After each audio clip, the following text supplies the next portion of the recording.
국내 프로스포츠 양대 산맥이지요. 프로야구와 프로축구의 정규리그가 모두 끝나고 프로야구는 포스트 시즌, 프로축구는 파이널 라운드에 돌입했습니다. 대구가 연고인 삼성 라이온스와 대구 FC, 두 구단은 흥행과 성적 측면에서 뚜렷한 차이를 보였습니다. 오늘 시사톡톡에서는 희비가 엇갈린 삼성 라이온스와 대구 FC의 2019년 시즌을 평가해 볼까 합니다. 먼저 오늘 나와주신 패널 두 분을 소개해드리겠습니다. 전용배 단국대 스포츠경영학과 교수님 모셨습니다. 어서 오십시오. 네, 안녕하십니까. 네, 대구 MBC 서공 기자 모셨습니다. 어서 오십시오. 네, 안녕하세요. 네. 프로야구 먼저 살펴보고 프로축구에 대한 이야기를 나눠볼까 합니다. 저희들이 준비한 삼성 라이온스 2019년 요약된 결과들을 한번 보고했습니다. 보시죠.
정규 시즌이 끝난 삼성 라이온즈의 성적표를 봤습니다.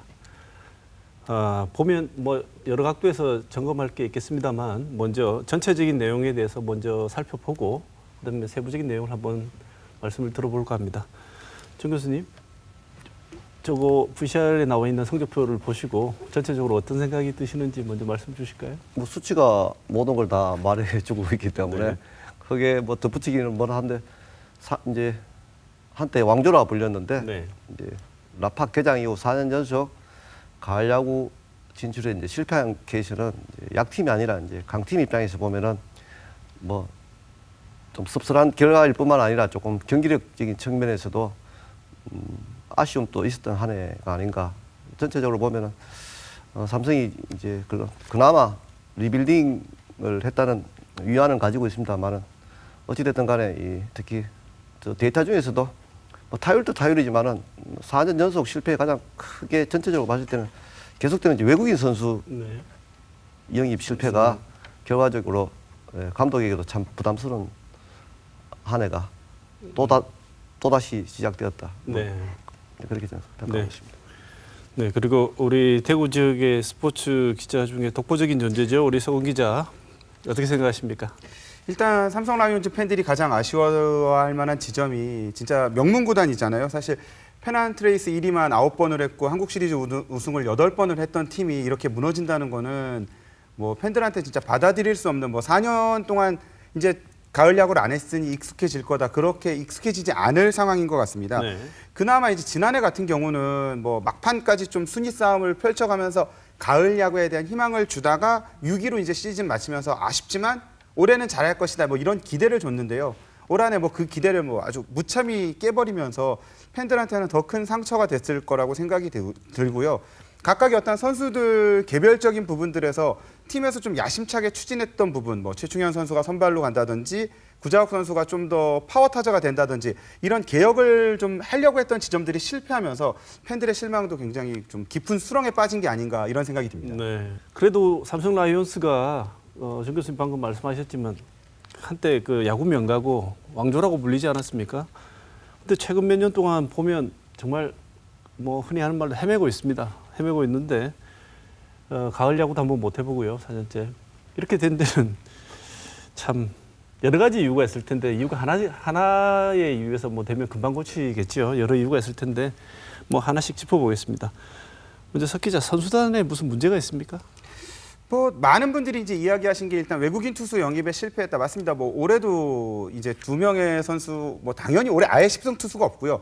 외국인 투수들은 10승을 해줘도 사실 이 팀이 가을 야구를 담보하지 못하는데 그러다 보니까는 아쉬울 수밖에 없는 결과를 이제 지게 된 거고요. 올해 총 3명의 선수가 이제 10승을 간신히 넘긴 수준이기 때문에 그리고 라이블리 투수는 아주 뒤늦게 왔기 때문에 큰 뭐 팀 성적에 의미가 없다고 보이고요.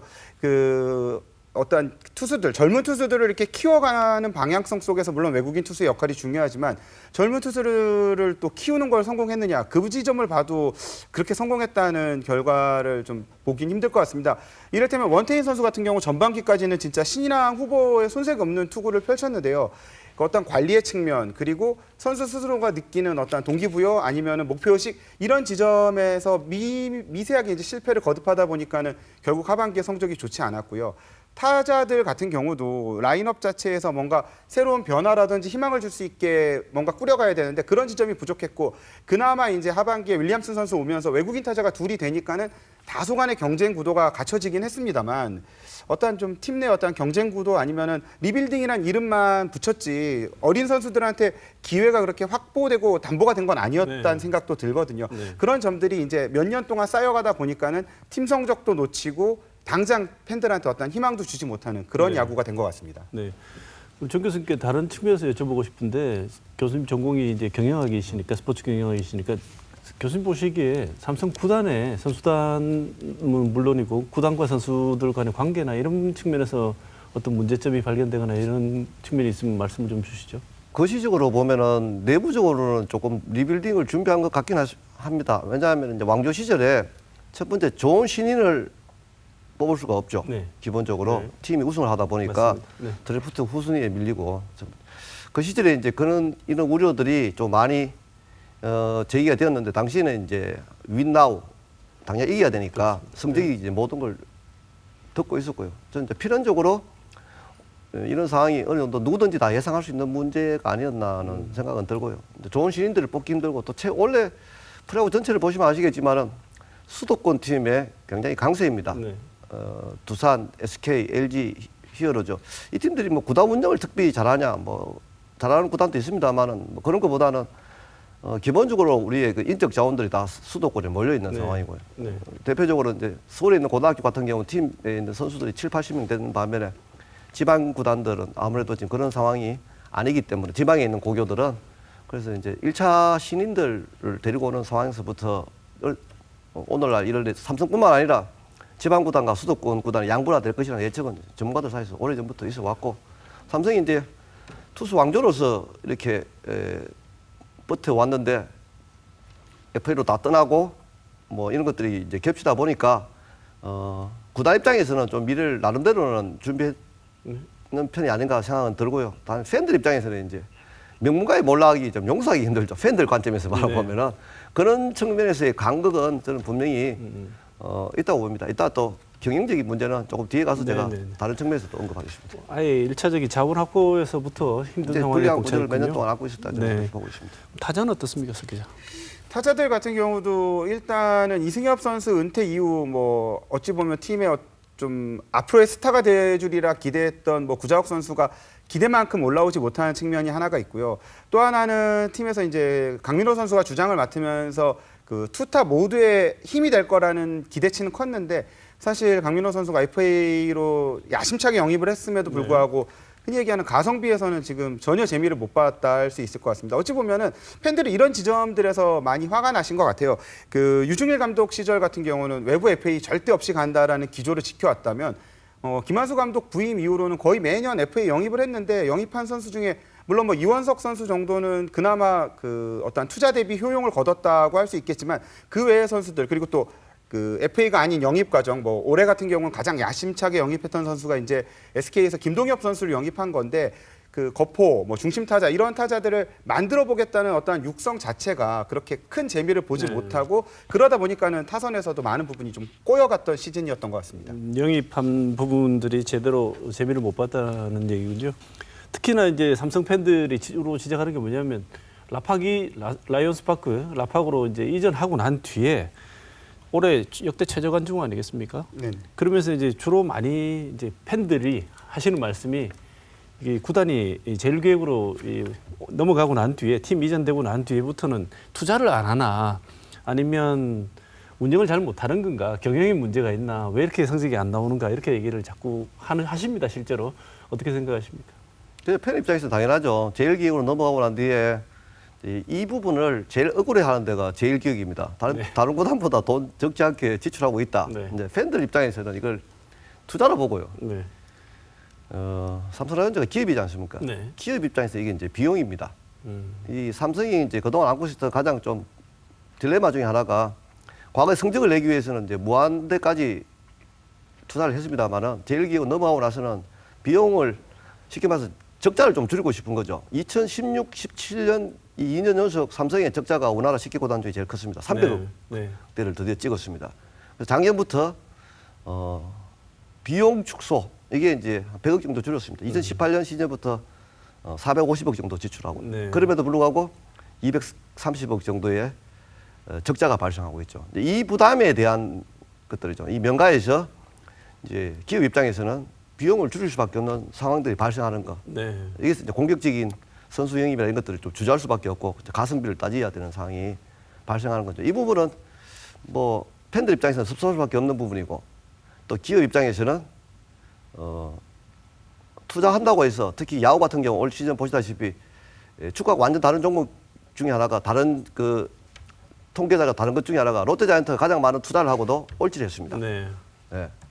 축구에서는 있을 수 없는 상황인데 이거에 대한 부담감들이 있기 때문에 앞으로도 제일기획이 남들보다 적게 쓰지는 않겠다. 네. 그러나 적자는 줄여야 된다. 이 기조는 계속 유지해 갈 거로 생각합니다. 삼성 라이온즈의 아쉬운 점은 비용 자체도 물론 과거에 진짜 FA 막 시장에서 가장 좋은 FA 선수들을 영입하던 시절에 비하면은 비용이 줄긴 했습니다만 이 타구단과 비교했을 때 아까 교수님 말씀처럼 그렇게 급격하게 줄었다 아니면 막 인색해졌다 이렇게 볼 수는 없습니다. 근데 지금 제가 현장에서 옆에서 느끼는 지점들은 그 삼성 라이온즈에서 돈을 쓰는 데 있어서 과거에는 어떤 성적 아니면은 결과 이것만 내면은 비용을 얼만큼 쓰든 그거에 대한 책임을 묻지 않겠다라는 기류가 강했다면 지금은 돈을 쓴 것에 대해서 이거는 이러이러한 이유에서 이러이러한 필요에 의한 지출이다라는 거를 끝없이 소명하고 그 증명을 해내야 된다는 거죠. 그런 지점이 사실 야구단에서 어떠한 공격적인 투자나 공격적인 영입을 하는 데 있어서는 쉽지 않은 것 같습니다. 또 하나는 선수단 운영에 있어서도 과거보다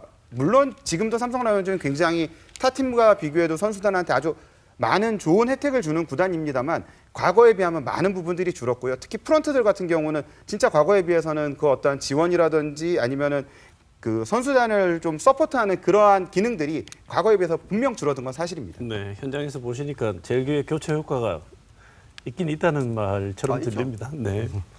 2020년 올해는 지나갔습니다. 지나갔고 2020년 시즌 전망 한번 해보겠습니다. 내년에는 감독이 바뀌지 않습니까? 김한수 감독에서 이제 허삼영 운영팀장이 신임 감독으로 오게 되는데 이런 교체 이게 어떻게 보면 좀 실험적이다. 그런 얘기도 있고 파격적이다는 얘기도 있습니다. 허 감독 같은 경우는 어찌 됐든 그 구단에서 이제 그 홍준학 단장이 내년 시즌까지 일단 보장을 받으면서 선택한 카드라는 측면이 크고요. 그래서 아마 팬들도 지금 우려의 시선도 있고 또 불만도 다소 있는 것으로 알고 있습니다. 왜냐하면 그 올 시즌 성적에 대한 책임에 있어서 외국인 투수라든지 아니면 전력 분석의 문제를 지적한 팬들이 많았고 그러다 보니까는 뭐 홍준학 단장에 대해서도 굉장히 좀 불신하는 분위기가 컸기 때문에 사실 이 허 감독 선임에 있어서도 팬들은 아직까지 의문을 많이 가지고 있고 물음표를 가지고 있습니다. 그러나 일단 허삼영 감독이 그동안 팀에서 보여왔던 이미지라든지 아니면은 그 다른 팀들이 일찌감치 전력 분석에 그렇게 많은 무게를 두지 않던 시절서부터 일찌감치 이 업무를 해왔던 그 커리어를 봤을 때는 분명 올 시즌 좀 다음 시즌 좀 다른 모습을 보일 수는 있을 것 같고요. 또 하나 이제 대구 팬들이 관심을 가지고 있는 게 그 삼성 야구 명가 시절을 이끌었던 주역 중에 한 명이죠. 오승환 선수가 다시 6년 만에 삼성에 복귀를 하는데 오승환 선수가 다시 돌아오면 어떤 효과가 기대된다고 할 수 있습니까? 일단 그 이승엽 선수 은퇴 이후로 좀 팀의 어떤 구심점이 되는 스타가 사라진 상황에서 오승환 선수가 마운드에 쓴다는 것 자체 그리고 삼성 유니폼을 입는다는 것 자체만으로도 팬들한테는 매력적인 요소는 있을 것 같습니다. 그리고 그 내년 한 징계가 아직 남아 있어서 5월쯤 돼야지 출전이 가능한데요.